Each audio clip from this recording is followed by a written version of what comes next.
Direktor, yan po ba mga nabanggit ninyo, are those minor or major po na klase po ng kumbaga insidente na kinasangkutan nila? At kung ganun kadami, bakit po hanggang ngayon operational pa rin sila? Ano po kasi well sa akin anything po na na insidente sa barko that should be seriously taken into consideration. Pero yung mga kinasangkutan po basically lahat ng mga barko ng Alson Shipping, I mean yung mga passenger ships po nila, dalawa po yung kinakategorize po natin na major may term po tayo dito sa sa IMO. Very serious po ang categorization po ng casualty investigation po under the International Maritime Organization. Kasi pag may namatay, automatically po considered na po na very serious na po at major po yung insidente po na yon. Okay, sige po. So, well, ito ho muna tayo, no? Ito ho sa kasalukuyang sitwasyon. Alright.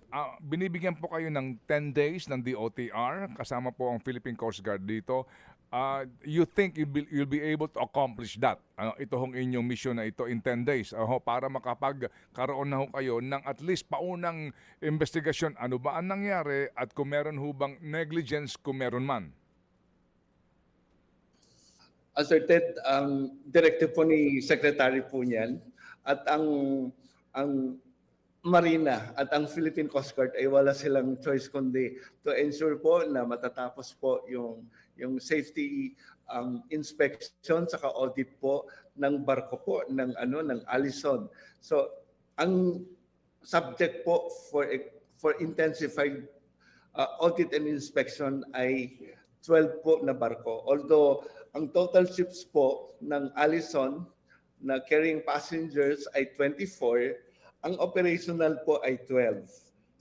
Yung 6 po ay nasa dry dock at 5 po yung non-operational at isa po, yun nga po yung lumubog. So 12 po ang isa subject into intensified maritime safety inspection and audit. Okay. So ang Marina, sa pamamagitan po ng ating administrador, si Sonia Malaluan, nag-issue na po siya ng special order directing yung mga yung ating mga safety investigators and auditors na papunta po dito sa Zamboanga. And in fact, on board na po sila.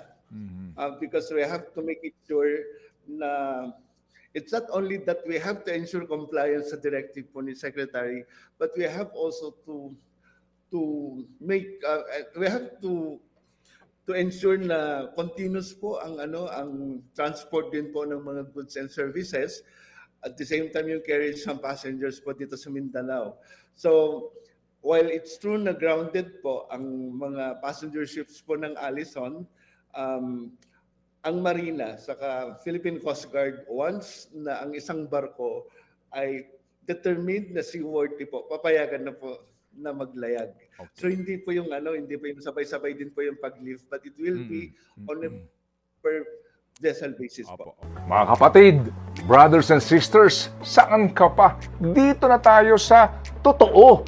Dito na tayo sa True FM. Mga kapatid, mag-subscribe and follow po kayo sa social media accounts ng True Network PH. Yan po kami, hanapin nyo lang True Network PH, Facebook, Instagram, YouTube, TikTok, and podcast.